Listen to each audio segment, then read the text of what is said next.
Hello everybody, it's your boy N here. I'm coming at you guys with another YouTube video. I know it's taken me a while, but I've just been doing a million other things. But a Valby Axion build. Let's get right on into it. So starting off with the Valby modules. With Valby, she is of course a very high DPS Descendant, especially in this case. So let's talk about what we are going to be using on her to basically get the really good damage. Starting off with mid-air maneuvering, we're using this to basically just grapple and you know, to speed up and stuff like that. So she's cooking, especially with this maneuvering module. Next up, for the red module, I know water play has received a major buff, but trust me, it's still useless compared to crit.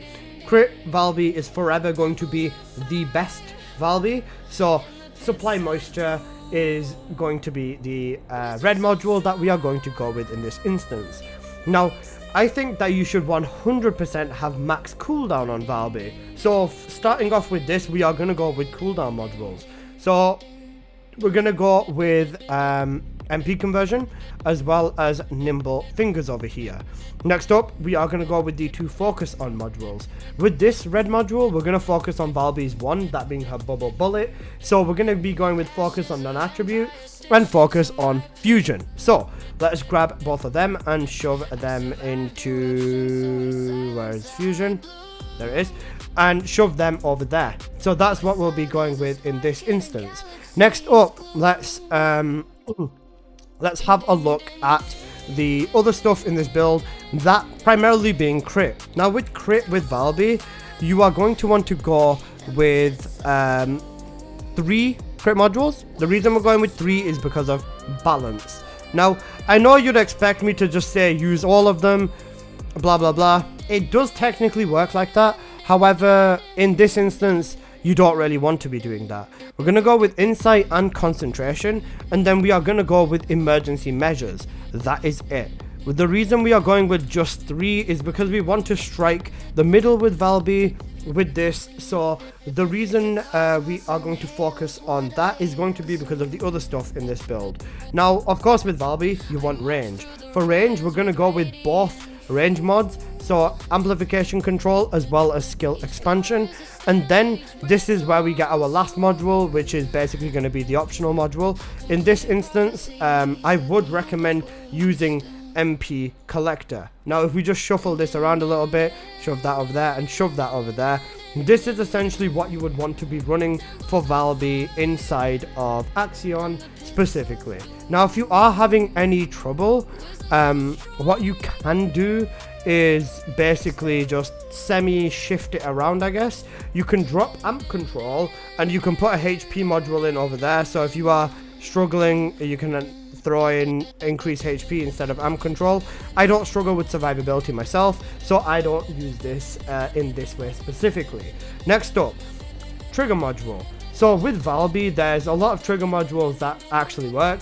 However, the best one is Power Beyond. Now, I do think this is the best because of the straight up 15% skill power increase. Do I actually like using Power Beyond? I don't like the toe on here, but even despite that, if you were to use Death by 1,000 cuts, it just doesn't give you the same hit or same damage as Power Beyond. So despite the toe not being the greatest thing, you're still going to want to go with Power Beyond for Valby, specifically because of how capable that toe is with her abilities. Now if you do want to slightly alter this build and use this for, let's say, Purge for example, all you would actually need to do is basically just change MP collector to selective recovery for MP, and then basically change amp control over to HP amplification. That's essentially all you do. The rest of the modules on this build are the exact same. I have been able to do Purge challenge, all challenges solo with this build, and I was even on the leaderboard last season with it. I do intend on jumping back on the leaderboard. So yeah, basically if you want to use this in Purge as well, just change this to HP and this to selective MP recovery, and you're basically good to go. Now, let's talk about the other aspects of this build. So next up, let's talk about the reactor that you are going to want to go with on Valby. Now, it's going to be a non-attribute fusion reactor, of course, and then with this, you're going to want to go with non-attribute and fusion for her first ability, and then for the two substats at the bottom, cooldown is an absolute essential. Crit damage is the other essential. Now, the reason we go crit damage over, like, let's say fusion, for example, is I believe it's around between a 5 and 10% difference in terms of damage. You want crit damage on here. Crit rate will not do it. Crit rate doesn't really matter on here unless you want a full 100%, but you don't actually need that. Anything above 90% is basically 100% in this game anyways, so you don't need to worry about that anyways. So, cooldown and crit damage for your stats on here. 100%, you're basically good to go with that. Now, to back this up, we're going to be using the weapons on here. So the weapons on Valby, the 3 weapons that I suggest using, number 1 is going to be the Blue Beetle. The second one is going to be the Last Dagger, and then the third one is going to be the Malevolent. If you don't have the Malevolent or you missed it in the past, just use a Smithereens. I will show you the build for this one slightly later. But the main thing is going to be Blue Beetle for its unique ability to basically give us more crits. So that's basically the reason we are going to be going with the Blue Beetle in this instance. Now, external components. I'm sure you've probably heard a lot of propaganda about Mage set being the absolute best for Valby for your damage. This is in fact wrong. Now, I know that may sound strange, but with Valby, the way that Valby works specifically, at least with crits, spam is more damage than actual damage. More cooldown and spamming abilities does more damage in the long run versus Mage set. I have tested this in one of my other Valby videos, my last Valby video called This Valby Setup Changes Valby Meta. So if you want the actual proper comparison, have a look at that video and you'll basically see that in there. So what we are going to be using on Valby is going to be the Hunter set. So for the actual stats on here, you want max HP, MP recovery out of combat, max MP, MP recovery in combat, and MP recovery modifier. Other than that, defense / electric resistance is good on here, and then shield resistance or toxic resistance will be good on your processor. For your actual external component cores, you just want max HP and defense across every single one of them. Same thing as what you'd run anyways, so this is basically what you want on your external components, specifically with Valby. Now, arcade tuning. Now with the tuning, again, this tuning for Valby is basically exactly what you'd expect. Because we are using crit and we are using damage, we're going to go straight up for damage, and then we're going to be building straight up towards cooldown, and then we're going to be picking extra crit damage up, we're going to be picking up extra damage, and we will be using defense neutralization in this slot over here, specifically when playing solo at least, which is what I prefer doing. This is going to rip the mobs defenses apart significantly more, even if the elemental resistance doesn't really make a difference. That straight defense resistance, that straight defense reduction is exactly what you want with Valby, going to allow you to absolutely rip everything apart. So this is the arcade tree we are going to be going with for Valby. Next up, let's have a look at the weapons. Now with the Blue Beetle, you don't even actually technically need to fire this weapon, it's more so here for the crit rate. However, if you do want to use the Beetle for damage, this is what I would recommend.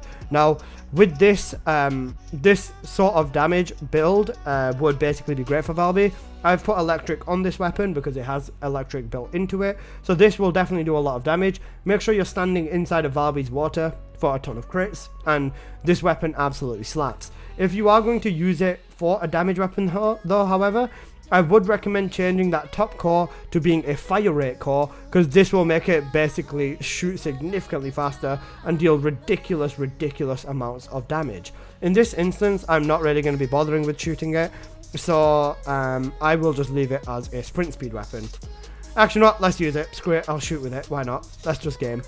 As for the Last Dagger, this is the stats that I've got on here.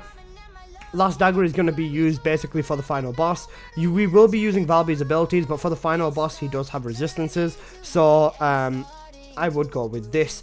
These are the substats and the cores, and then this is the actual modules that I run on the dagger for Valby. Remember, Valby does boost the crap out of crit rate, especially with supply moisture, so this is going to be perfectly good for Valby. This is what you would want to run.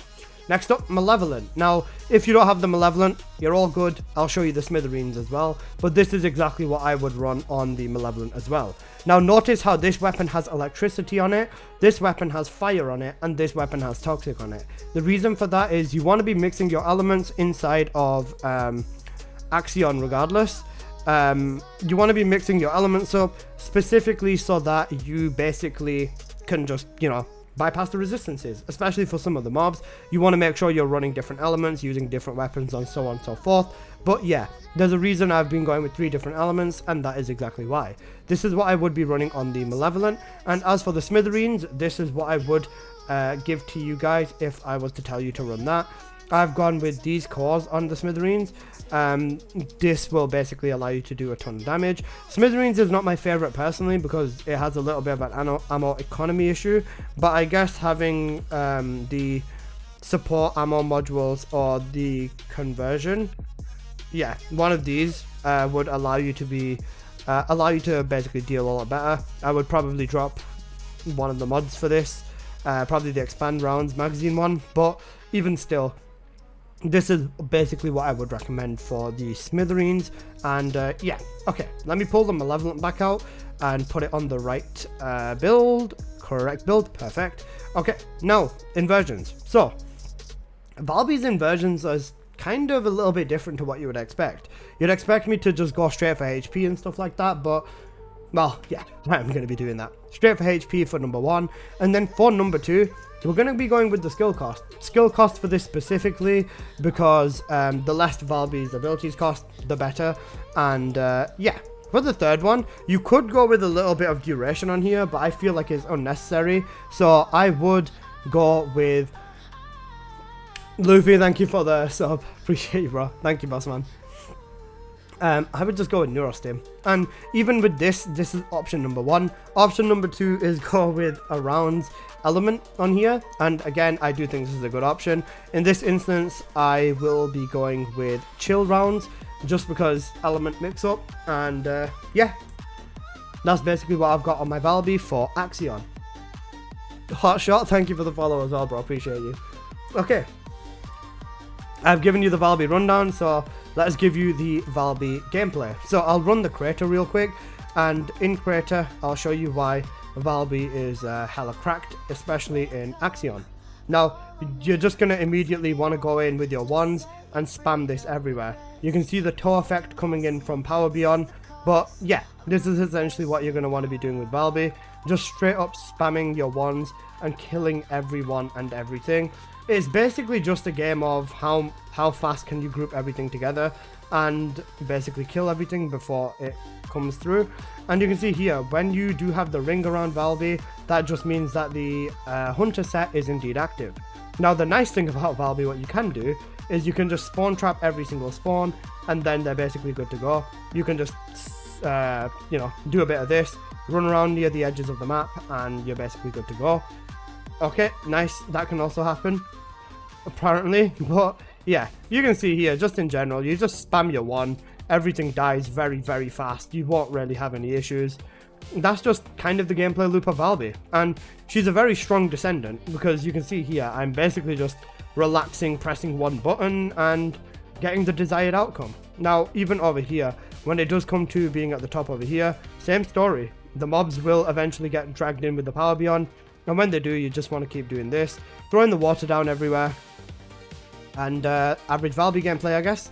Even this big dude over here, even though he's technically flying, he's not going to be able to resist the non-attribute, even though he does teleport and stuff like that. The way you'd want to deal with this one is just by using your weapons. So let's say in this instance, I will start spraying him with the beetle to destroy his resistances, and once we do destroy his second armor, now he starts taking a ton of damage. Might not seem like a lot, but just give it a few seconds and he will eventually die. In the meantime, I'm gonna start focusing on the mobs again. Just basically destroy his pincers and just stop paying attention to him. Basically how it goes, and he'll eventually die off. Same can be said for the for the Razor Claw. So you don't really need to go too crazy with it, and even with Valby, just in general, this is more than enough for Axion, so you don't need to go too crazy with it. If Bossman is still going, you can just finish him off. There you go. You can get your cores out of there. Easy. Right, now we're just gonna keep going, take care of the last few mobs, or last few spawns. We're almost at the end of the mission now anyways. Then I'll show you how to deal with the boss fight. The boss fight is probably the most annoying part of this mission, because in the second phase, Broski gets the armor and the resistances. So I guess that's the one thing you'd actually want to pay attention to and make sure you don't die in, because that is probably one of the more annoying parts. But you can see here, just in general, spawn trapping with Valby, it's just generally very easy, and spamming is more damage and more survivability and more relaxed gameplay versus everything else. You can see here my kill counter is going up very, very fast, just because, you know, we're playing Valby, and playing her in this way is just generically very easy. You just want to make sure you just basically do this, and even in squads, this will hold up significantly better than what you are most likely expecting, because Valby is non-attribute, and in this game currently, nothing has resistance to non-attribute, so even if you think there's not much damage in here, I can assure you there definitely is. Valby is one of the strong Descendants in this game, or strongest Descendants in this game. She's generally a top tier for everything, but this just makes her a top tier for absolutely everything. Then on top of it, you can just, you know, run and jump around. She's just a very relaxed character in my opinion, and I really do enjoy playing her. And that's why I definitely would recommend making this build. Now, Bossman over here. This Bossman is going to be easier than what you expect. So, first phase, you just kill him with your 1. Just make sure to stay in your water, and he will go down to this fairly fast. Now, second phase, this is where it gets a little bit different. So you'd pop your 4. This is where you'd use your 4 on him. And then out of the 4, you would start using your other weapons. Oh crap. This is where you start using your other weapons, like the dagger. So I'll rotate over to the dagger. His armor's broken now, you can just melt him. Especially with all these crits. Nice and easy boss fight. Simple. Valby might not be the fastest Descendant in the game, but a sub 4.5 minute run on the crater is fairly solid. So yeah. That's everything you need to know about Valby, guys. I hope you've enjoyed. If you did, please do smash that like button. If you're new here, please do consider subscribing. I make plenty of videos on the first Descendant. And yeah, that's everything. See you guys in the next one. Peace.